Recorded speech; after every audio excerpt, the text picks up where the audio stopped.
Let's observe silence for some time.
Oh,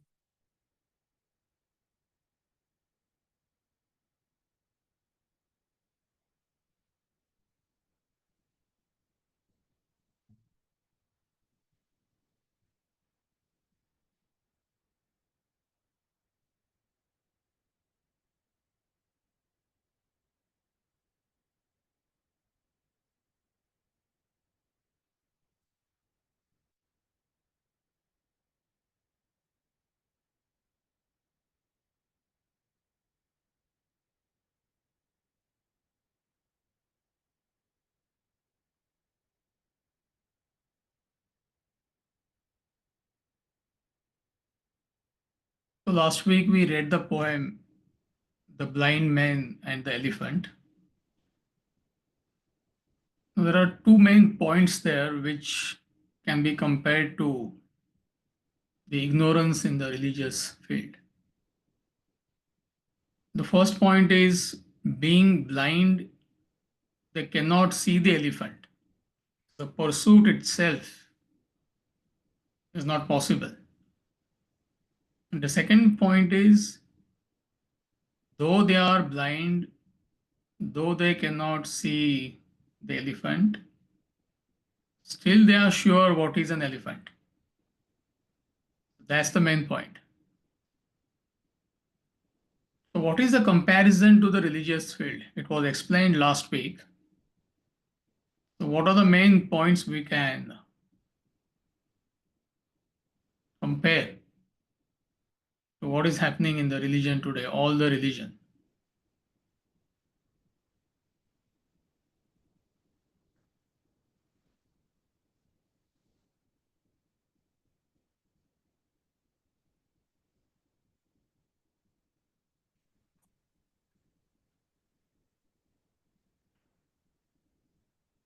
You can raise your hand and draw my attention, or you can click that icon, raise hand, so I can see. Yes, uncle. It's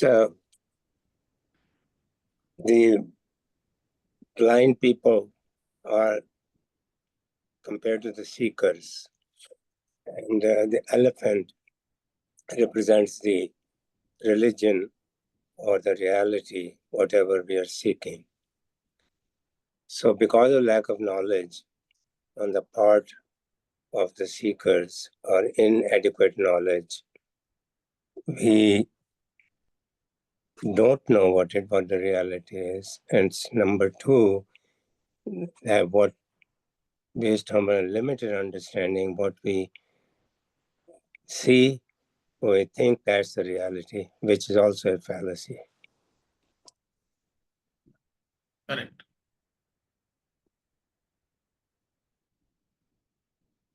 Anyone else? Vijay, Hariom, the current, as you asked what people think about religion, the rituals, right? We have blind faith, mechanical rituals, and superstitious beliefs. This is what the world is going through, and we ignore the philosophy in that, which means that we are not even aware what is our the root of the basics of religion, and we just think that it's just the mechanical rituals and beliefs and faith, blind faith. Right. That's a correct answer. But in poem, there are only 2 points of comparison. What Veera said is absolutely true. So that is already covered before the poem. But I am talking about the poem. There are 2 points of comparison. So what is that comparison to the religion? We think we know God. We are ignorant people who claim that we know God without even knowing the reality. Anyone else?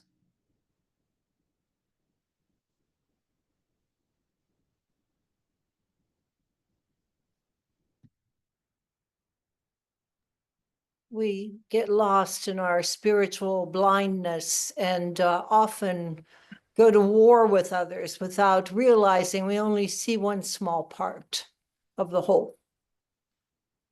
Correct. See, the two main points of comparison are God is not an object of comprehension. We keep on repeating this from time to time. So it is important for you to understand this concept. Body, mind, intellect cannot capture God or supreme reality. With body, you have senses. So with senses, you can't contact supreme reality. You can't hear, you can't see, you can't touch, you can't smell, etc. With mind, you cannot feel God. You cannot understand God as an intellectual concept. You can't put it in a test tube. Okay, now I got the formula. Like E is equal to mc square. There is no such thing for the concept of God. So it is the very subject in you which enlivens your body, mind, intellect to function. So therefore, you cannot objectively comprehend that. Just as no dreamer can contact the waking state. This comparison is very useful. With his dream, body, mind, intellect, he cannot contact the waking state, isn't it? So then how does he know the waker? How does any dreamer know the waker? Only when he becomes the waker. Then he will understand what is that waking state. So similarly, we are caught up in three conditioned states: waking, dream, and deep sleep. And the God or supreme reality is unconditioned state, the fourth plane. So unconditioned person cannot understand, the conditioned person cannot understand the unconditioned state. So that's the fallacy in the pursuit. That's the comparison. Blind men cannot see the elephant. And second point is they are absolutely sure. So they are completely ignorant. They have no clue of what an elephant is, and they are so sure. This is what we find in all the religions. From top to bottom, people have no clue of what God is, and yet they are so sure of what it is, and they are warring with each other. This absolute madness, chaos which is going on. So at least you can't educate people who are fanatics, but at least you should have that clarity. So dream and waking state example is very useful. I'm repeating that. Dreamer cannot use his body, mind, intellect to know the waking state. He cannot, his dream senses cannot experience the waking state. His dream emotions cannot feel the waking state. His dream intellect cannot comprehend, cannot understand what is waking state all about. But when he transcends the dream state, when he becomes the waker, then he knows what is waking state. So similarly, right now we are conditioned by our body, mind, intellect. So conditioned person cannot know what is an unconditioned state. So when you come out of the conditioning, then you know what that state is. So these are 2 or 3 main points as far as this poem is concerned. So is group okay? Any doubts? All clear? Okay, great. So let's move on to the next topic, last topic in this chapter.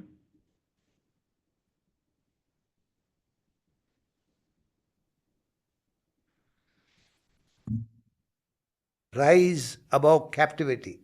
Humans alone can get out of their captivity, be it by birth, home, environment, masses, or the mind. No other creature enjoys this privilege. The lives of all other beings held as captives are dictated by the external world. Only the human race is privileged to step out of their captivity and establish each one's identity by the use of the intellect. However, the human intellect is not just limited to gaining emancipation from mundane constraints and restraints in life.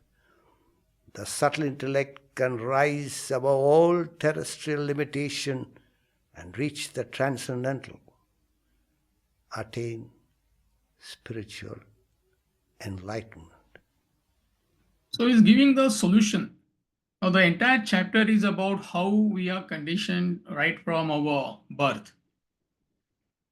It could be the environment in which you are placed, your childhood, your parentage, your religion, your own beliefs. There could be so many reasons.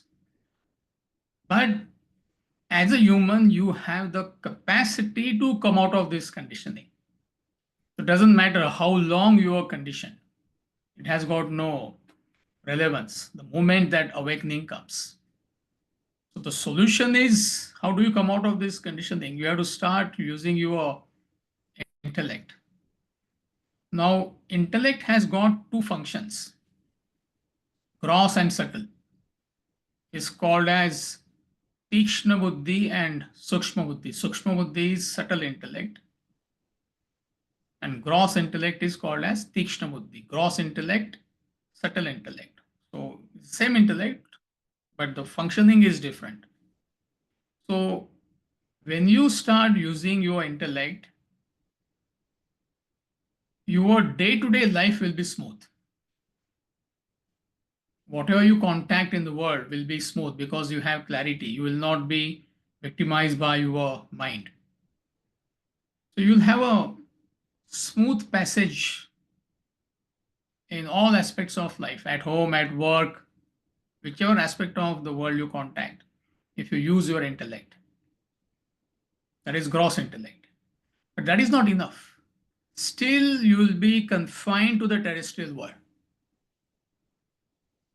So how do you come out of the conditioning? Only when you start using your subtle intellect. See, a dreamer who is completely caught up in the dream world, if he starts using, when he starts using his intellect, all his dream experiences will be smooth. He will have that clarity.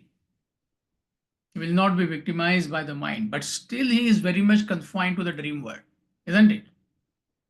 He doesn't know that he is a waker. Yes, compared to other dreamers, his life is far more peaceful. He will not make blunders like what other dreamers are making, but still he is caught up in the dream. So only when he starts putting efforts to wake up, then he is going in the right direction. Otherwise, he is very much caught up in a dream like anybody else. So similarly, when you start using your gross intellect, that capacity to think and reason, analyze, your life will be very smooth. You'll be peaceful, productive person. But still you are caught up in a conditioned state, isn't it? So how do you come out of this conditioning? For that, you have to use your subtle intellect, which is called as Sukshma Buddhi. And there are two different areas of operation. The example we often give is the spanner which you use for automobile. You cannot use the same spanner to fix your wristwatch. It's so tiny, it is so microscopic, everything. Or the spanner which you use for your watch, you can't take it for the automobile. Automobile spanner will not work for the wristwatch. There are different areas of operations. So gross intellect functions in the terrestrial world. That is its area of operation. But it has no clue of what is beyond terrestrial. That is God, that is supreme realities, extraterrestrial. That's the word which we use.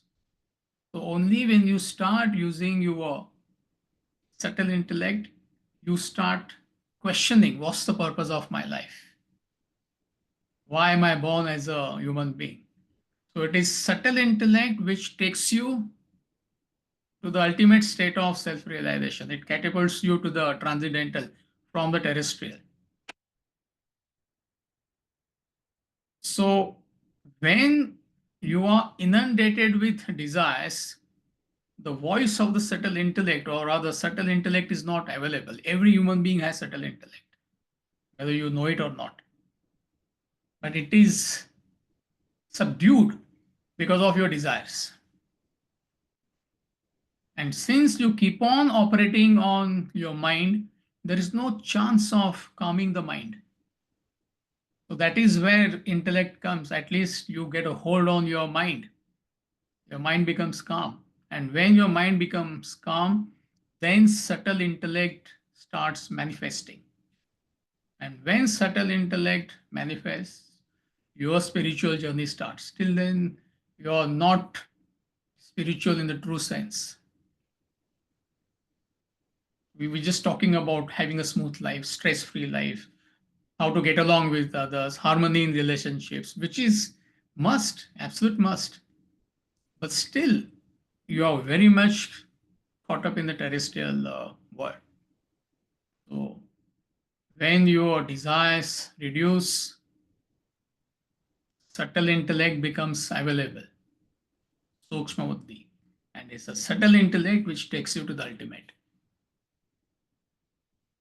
That's what he is telling us. The human intellect is not just limited to gaining emancipation from mundane constraints and restraints in life, which is absolute must. I mean, for 95% of the people, that is a problem. So you may become complacent. Okay, my life is smooth now. So I didn't know how to get along with people. I had problems with my spouse, but with this knowledge, I mean, our relationship is smooth. I'm becoming more productive. I'm becoming more dynamic. I have clarity. I know how to manage my life, which is necessary. But that's not enough. The subtle intellect can rise above all terrestrial limitation and reach the transcendental, attain spiritual enlightenment. So that is your capacity. Every human being has that capacity. So the message here is don't be complacent. Okay, my aim in life is to build my intellect. Of course it is. There is no doubt. But that is only the beginning of your spiritual journey. See, when you build your intellect, gross intellect, you will not do anything negative. By negative, I mean you will not go on adding desires, you will not go in the wrong direction in life, right? You'll become composed. all that you will avoid. But that is not positive. Positive is what? When you start moving towards the transcendental supreme reality, that is when you're going in the positive direction, isn't it?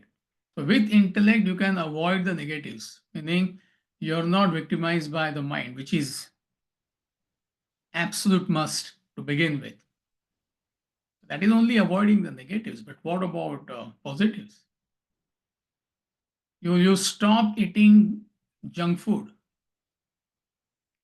It is absolute must. But then also you have to eat nutritious food. Are you getting the comparison? So that is the capacity of every human being, that you can rise above any captivity. So you don't have to worry about what is your background. A lot of time people, they linger. I mean, we are conditioned, we are born and brought up in particular environment. It has got absolutely no relevance.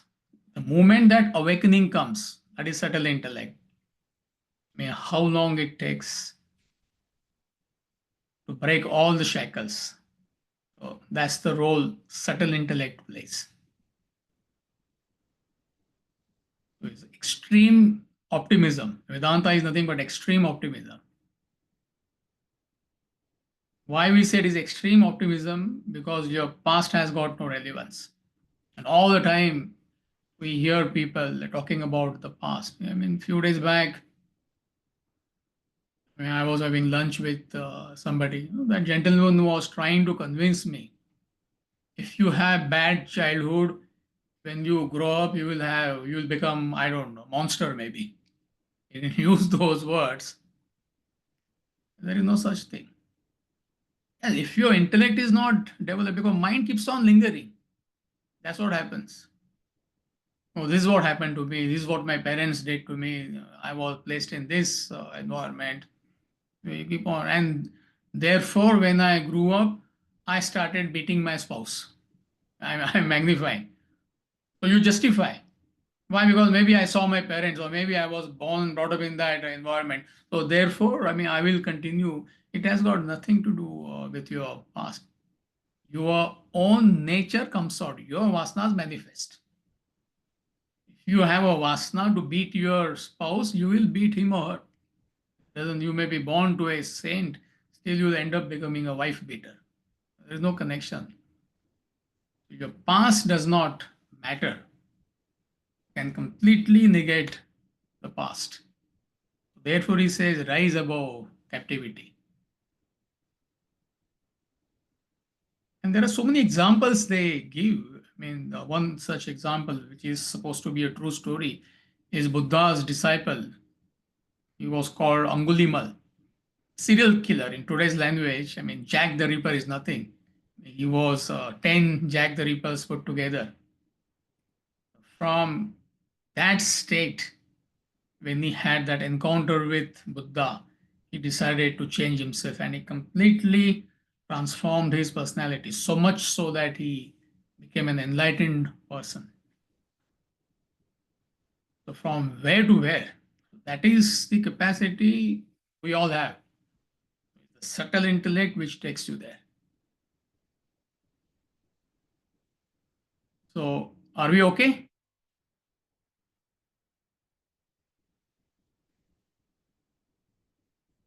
Any doubts? Amaji, some few clarifications in this, is the based on what you just explained. Please address the influence of the powerful environment, that we are in. And two is a lot of times when your mind is agitated, your family only throws it in your face that you've been doing Vedanta for 10 years. Now, where is your Vedanta? Where is your intellect? So how to respond to that? And the last is that example of junk food and nutritious food. Is that pertaining to junk food being gross and nutritious being subtle? Yeah, correct. Okay. Correct. Yeah, the second is very simple. The Okay. first part is, if you are truly developed, it does not make any difference. Okay. Yes, I mean, to answer your question, it is yes and no. Okay. Yes, if you're not really evolved, then definitely environment affects you. But if you are established in this knowledge, then you're not affected by the environment at all. Doesn't matter. You may be in worst of circumstances.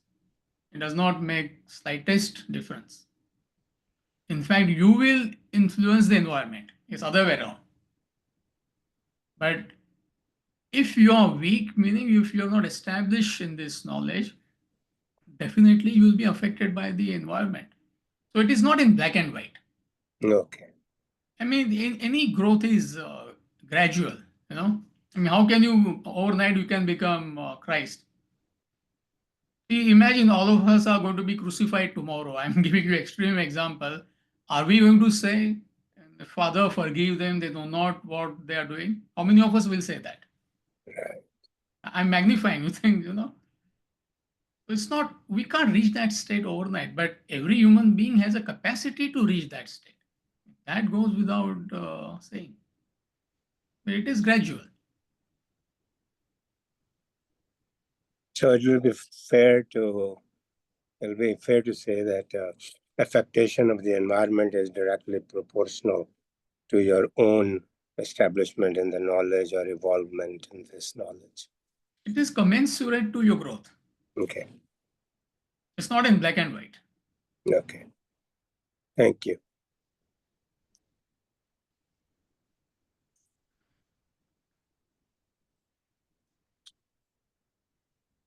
Are we okay? The group?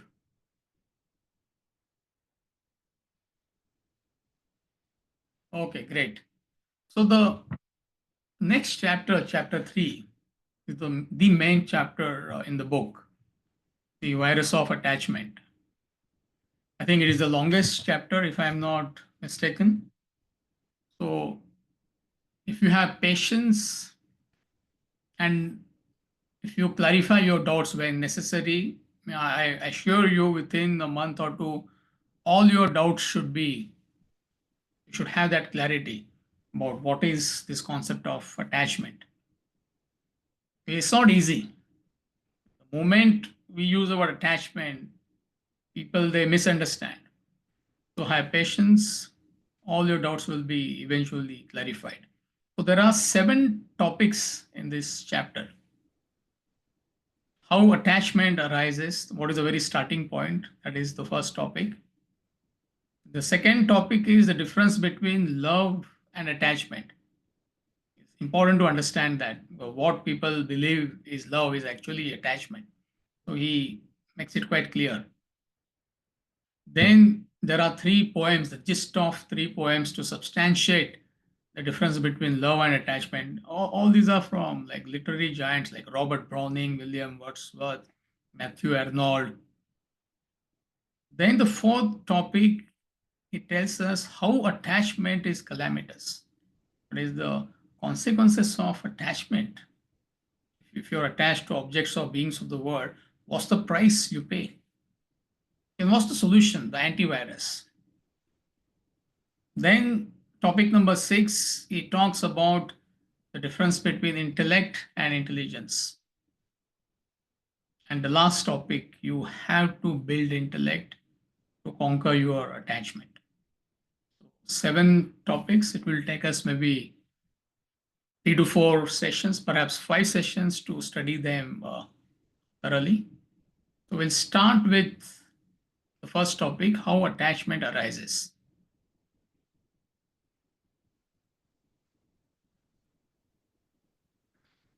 Chapter 3: The Virus of Attachment.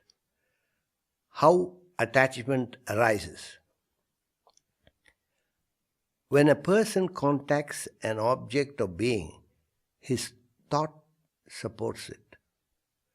The thought of that object or being may linger or be dismissed. If dismissed by chance or choice, its image fades away. If not, and the person allows the thought to remain in his mind, a thought flow is initiated. And if he further indiscriminately maintains the thought flow, he would develop an attachment for the same.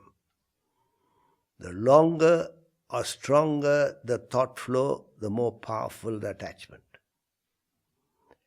A boy meets a girl. He develops an attachment for her. He raises a family. He is attached to the members of his family. He starts a business. He becomes involved, attached to it. He earns wealth, gains name, fame, power, and is bound, shackled by them. Thus, his attachments could stretch further into wine, woman, and other indulgences. And where there is attachment, there is bound to be worry and anxiety, stress and strain, suffering and sorrow. It is a law. Perfect. So in fact, Bhagavad Gita chapter 2 verse 62 and 63, they talk about the concept of attachment, how attachment starts the thought flow. So you may, in your free time, you can read that portion if you want to. So what he's telling us, when you contact the world, when you contact the objects and beings of the world, your thoughts support that contact. See, for example, you go to a city as a tourist and somebody tells you there is a historic downtown. You must visit that historic downtown, So you go there, you appreciate so many things there. You go visit a museum, you like it. You see the city hall, admire the architecture. You like the Christmas time, you like the way they decorate the whole thing. Frankenmuth, I don't know how many of you been to Frankenmuth Christmas time. It's amazing. Library you visit, you admire the library, the structure. Then somebody tells you there is a local farm and farmers, they bring their local produce. So you go appreciate everything. But the thought does not linger on everything. The thought has to support, you appreciate, you admire, and that's it, you move on. But let's say particular thing really you really like it. Like cherry jams, the farmer has brought from his farm, made at the farm, his own farm. So you like cherry jam you like. So the thought of a cherry jam lingers. I'm giving you just an example how attachment starts. Other thoughts, they dissolve. So many things you have seen, they dissolve. But the thought of a cherry jam lingers, and you have a capacity, if you use your intellect, to linger in the thought of the jam or to dismiss it. Are you following? Follow carefully what is happening to all of us.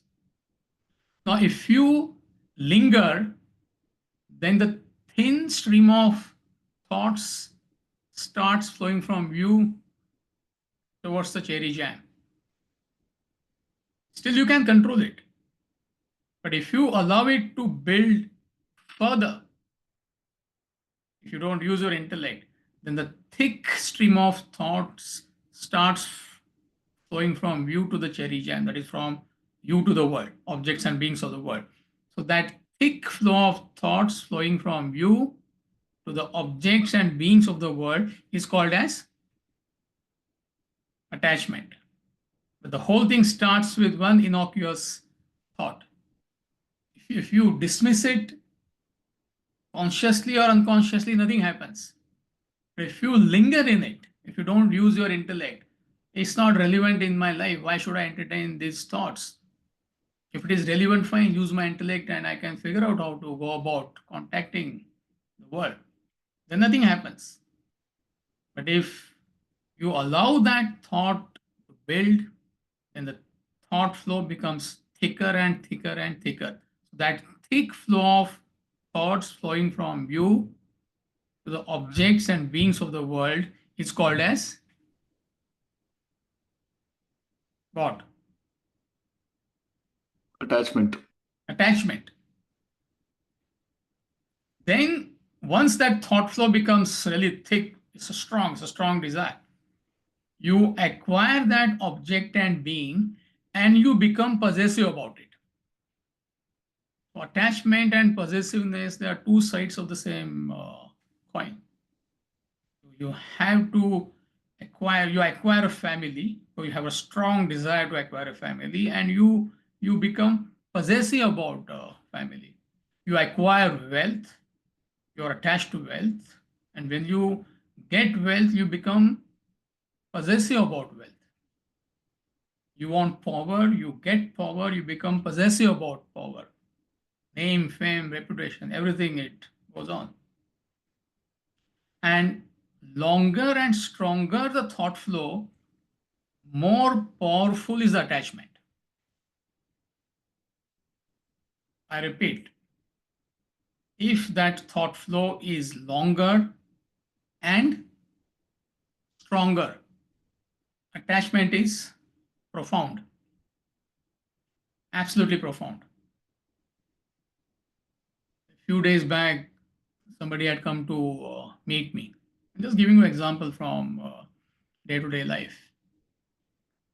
The first 15 minutes, they were showing me the photos of their child.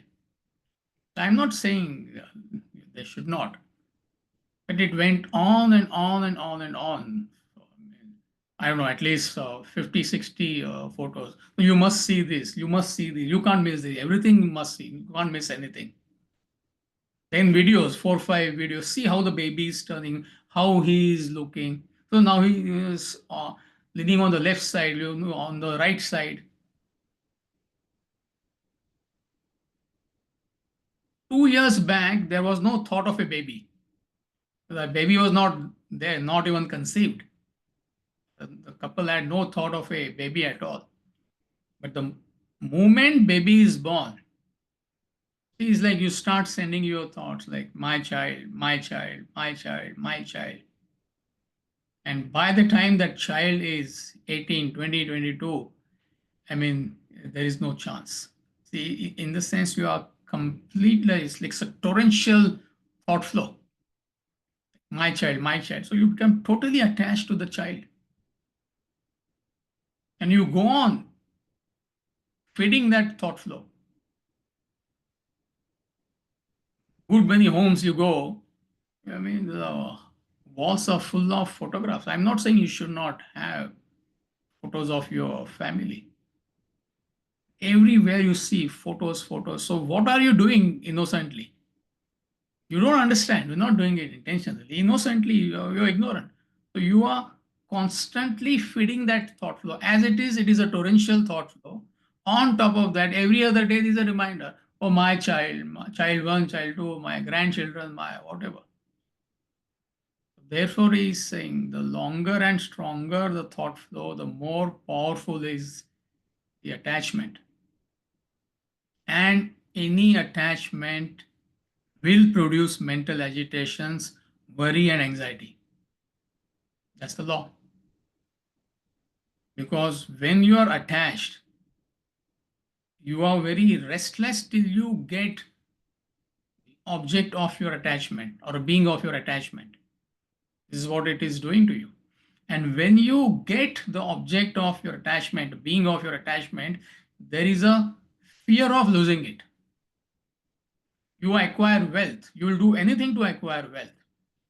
You get wealth, there is a fear of losing wealth. You will do anything to get power. The moment you get power, there is a fear of losing power. Desperately, you want a child. Get a child. There is a fear of losing that child. See, the principle is same. So therefore, there is worry, there is anxiety, there are mental agitation. So that's the price you are paying when you're attached to anything in the world. Also, any attachment creates conflicts and confrontations in the relationship. He's going to talk about that. I am just giving you the main points. And you lose object and being of your attachment. It's a matter of time, sooner or later. If you're attached to wealth, you will lose wealth. If you're attached to your spouse, if you're attached to your children, you have to lose them. It's just a matter of time. So right now, what is happening to you?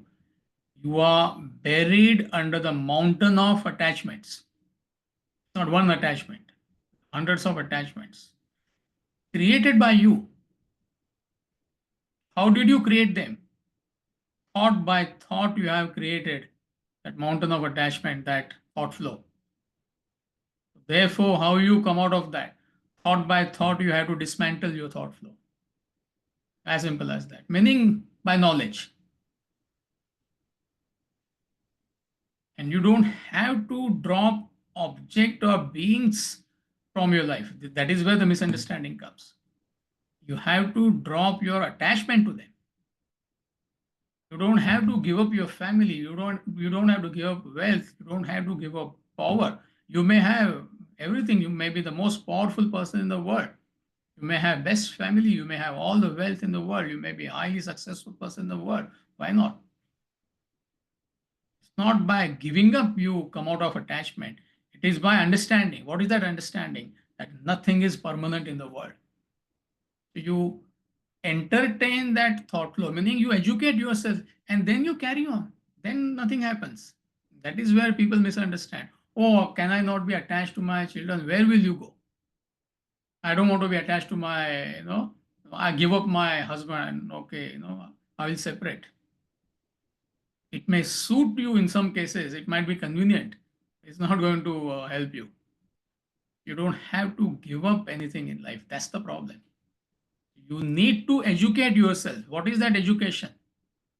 Nothing is permanent in this world. So you are hanging on to objects and beings. You are pegging your happiness on objects and beings, which by default, by definition, are not permanent. Everything has a shelf life. So how can you find happiness? That is what attachment does. There's a fear of losing. You give up objects and beings, you're not going to be happy. You will be miserable. In fact, more miserable. So it is by education. So you have to give up your attachment to them. You don't have to give up objects and beings. And how you give up attachment to objects and beings of the world? By educating yourself. Nothing is permanent in this world. It's a passing phenomena. So why I am getting attached to few things and unnecessarily I am suffering. And you will suffer if you don't understand this. As simple as that. Or to put it other way, you are suffering right now because you don't understand this. It's not your fault. It's not fault of anybody.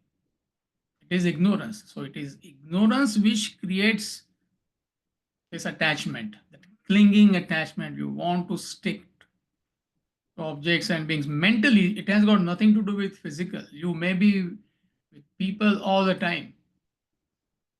That is not attachment.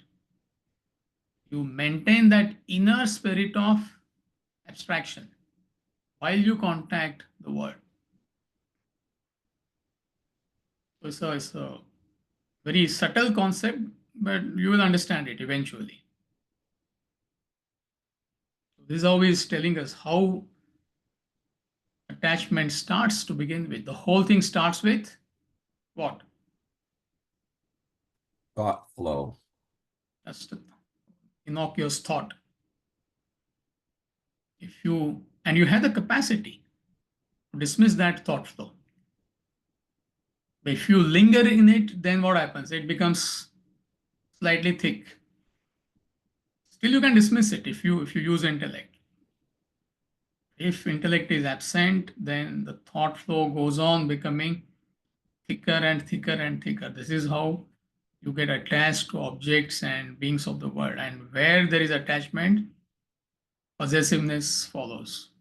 Or attachment and possessiveness, they are one and the same thing. That is easy way to understand. So don't have to give up anything in life. You need to educate yourself. And it's a common sense. When we say educate, it's a common sense. What is that common sense? Already given that answer. What is that common sense?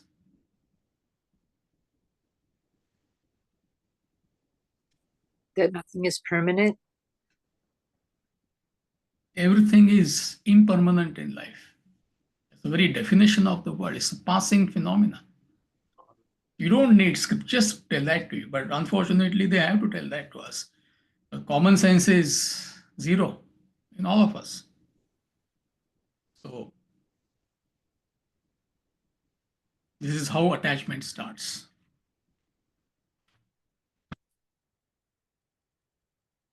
And he's going to make it more and more clear.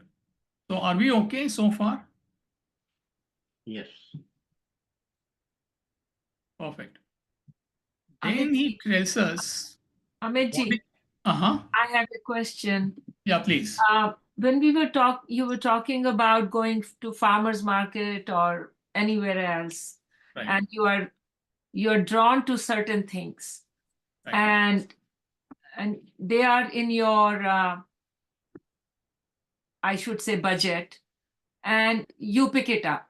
Every time you go, and certain things draw you more, Right. and you pick them up, and it becomes like your collection. So Right. would you call that attachment? No. I think we are lost in farmers market here. That's what is happening. I gave that No, as an example. I'm not saying farmers market in particular. Yeah, I understand. In general, certain things in life, you are drawn to certain things instantly.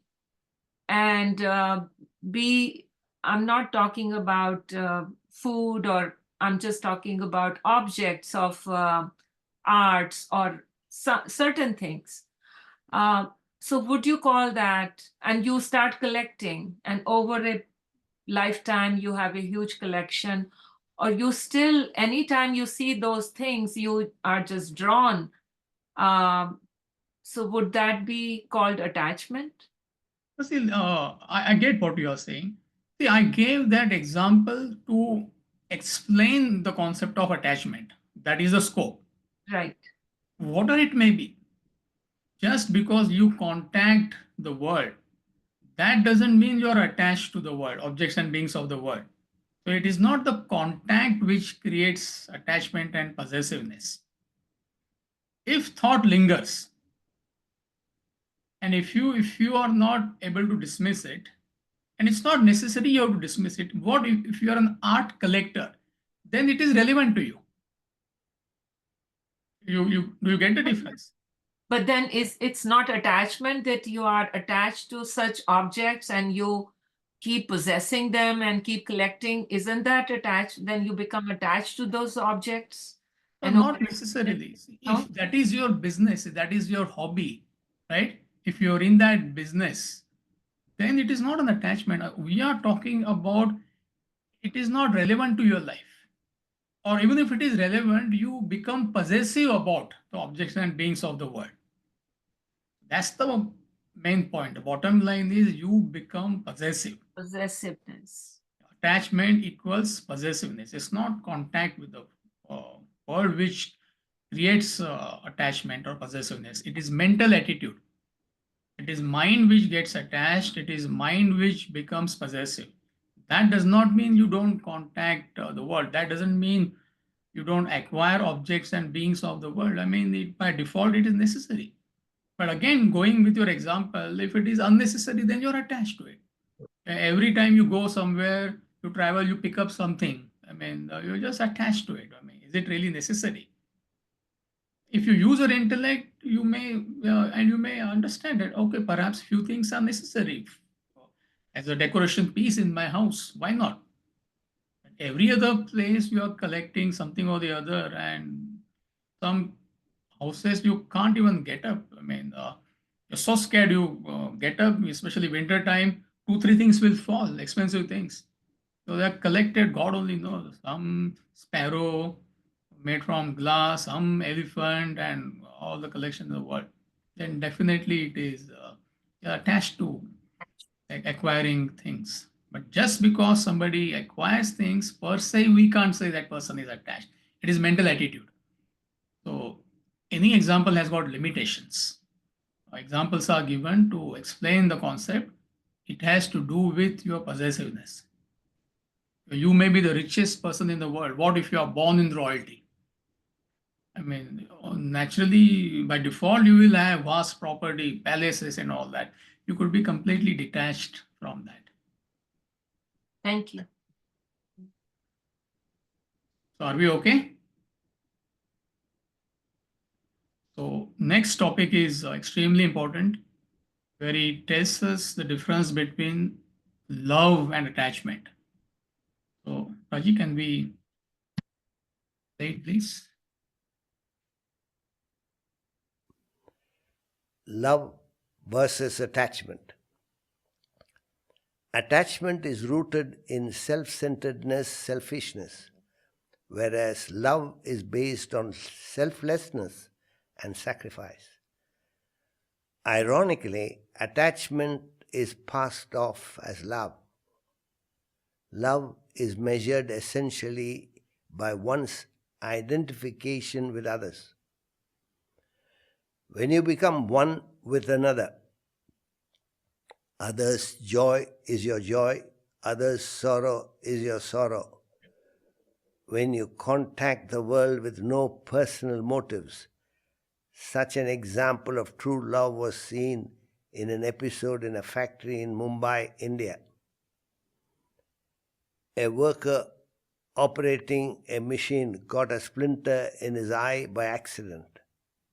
Fine. The human resources officer and the resident doctor were taking him for treatment to the hospital.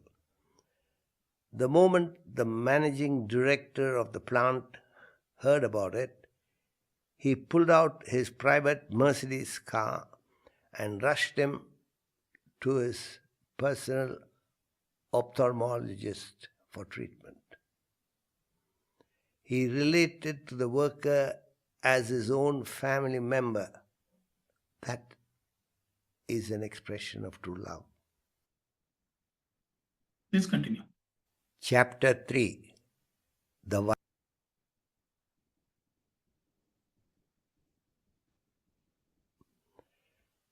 An example of true love was seen in an episode in a factory in Mumbai, India, and the resident doctor were taking him for treatment to the hospital.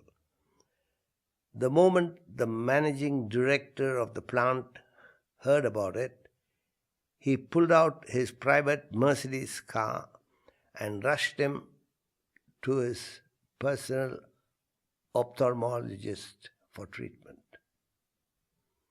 He related to the worker as his own family member.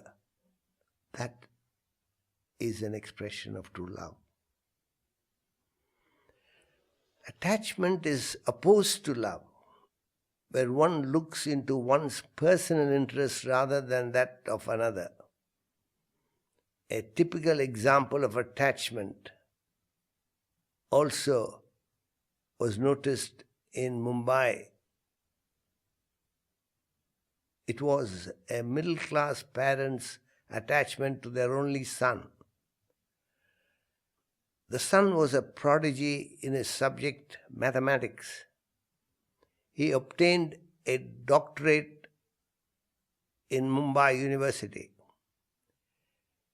In recognition of his outstanding brilliance, a foreign university offered him a prestigious scholarship for advanced study and research in his subject. His friends and well-wishers were delighted at the recognition and offer. Every detail was worked out for his departure. But his parents were too attached to him and refused to let him go. The boy and his well-wishers desperately tried to convince his parents to avail of the unique opportunity for his success and progress in life. And that would not be just for himself, but for the advancement of the subject and the community at large. No amount of persuasion and advice could alter their personal stand. The parents stuck to their selfish interests. We want our son to remain with us.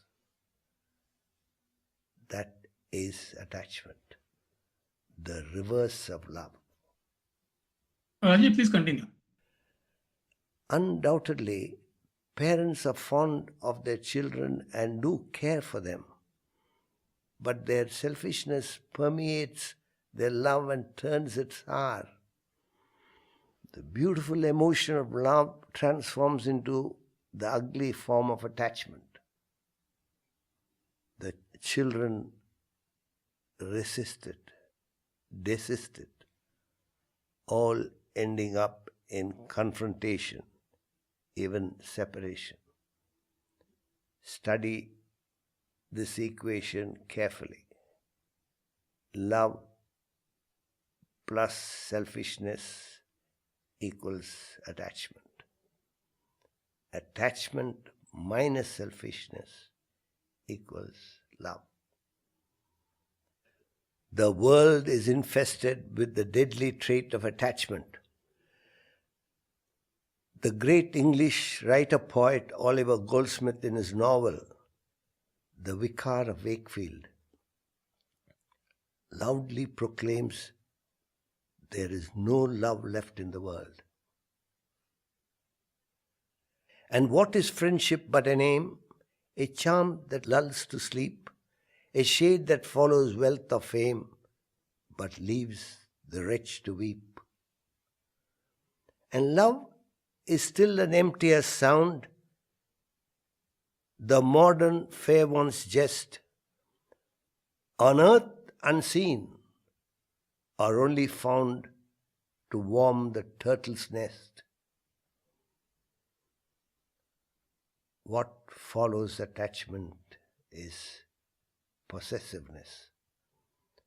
When you are attached to something, you become possessive towards it. Attachment and possessiveness is the true cause for separation and divorce between spouses, between any two persons. It's a very subtle concept. Initially, if you have heard it for the first time, it takes a while to understand and absorb. So give yourself some space, mental space to understand to begin with. It's like first time when you studied calculus, mathematics, or any tough portion of mathematics. Initially, it is, oh my God, it's not for me. That is our reaction, natural reaction. But when you put efforts, you stay with the subject, maybe take extra classes or whatever. Slowly, it starts making sense. But initial reaction is, oh my God, this is not meant for me. For no fault of yours, you have been attached whole life. Everybody is attached, and you feel it is love. So it is not your fault. There is nobody to educate us on what is the difference between love and attachment. So give yourself some time, and we will analyze this when we are free. I'm just giving you concluding remarks. So the main difference is attachment means selfishness.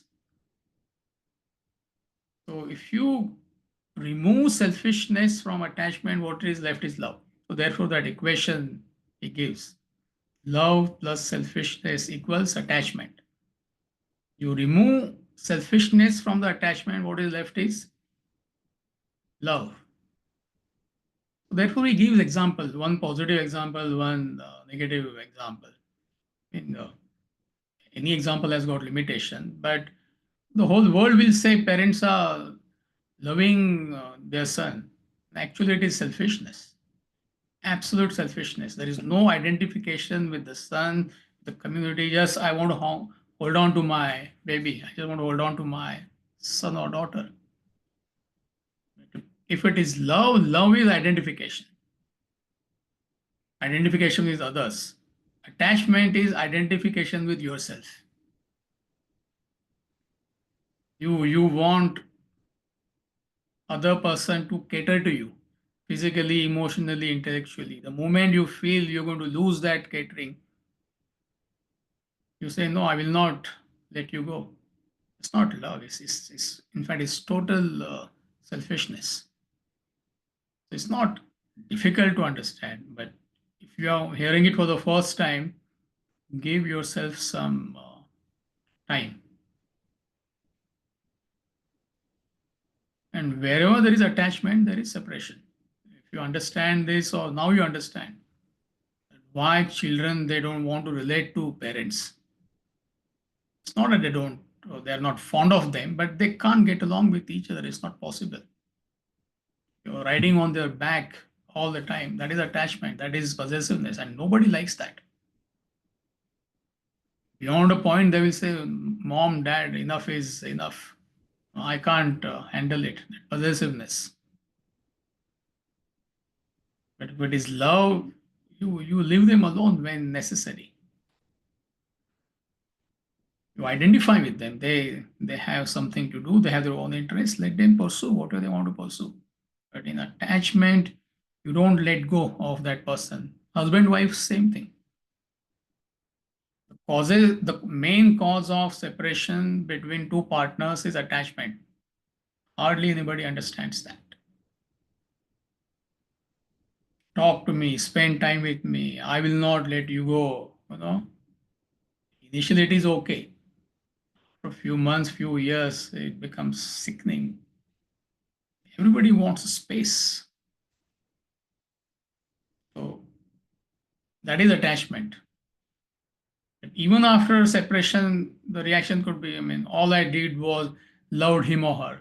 No, you never loved him or her. You always loved yourself. Because that person was catering to you.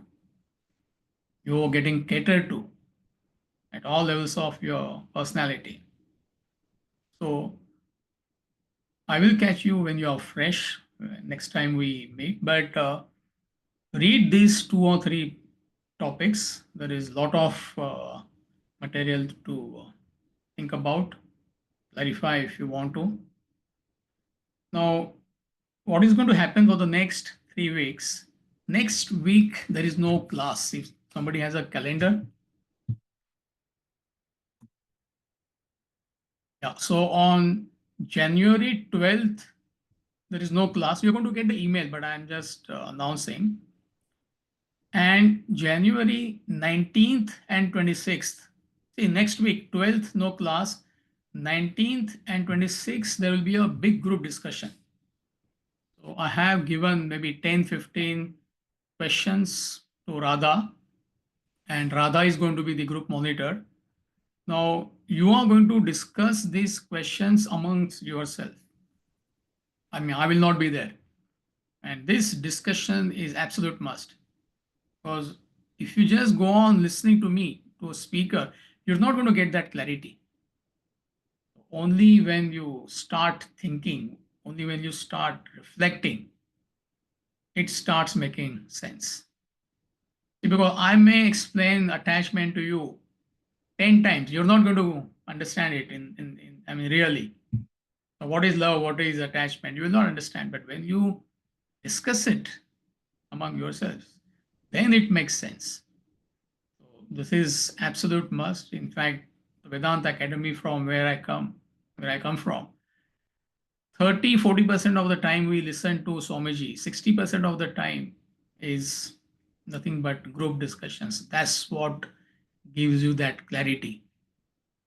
We have been saying Shravana Manana, that transforms knowledge into wisdom or clarity. So any amount of listening is not enough. That is only in the beginning, in the initial stage. You question, when you discuss, then you gain that clarity. So I have given, I think, 10 or 15 questions to Radha. She's not here today, but she's going to be the monitor, so that it is a well monitored discussion. It is systematic. It's not that anybody is saying anything. I selected somebody who is, I think, done perhaps 2 cycles of e-learning. So there is there will be a method in the madness. That is all I can say. So any doubts before we conclude today? Anything which is bothering you?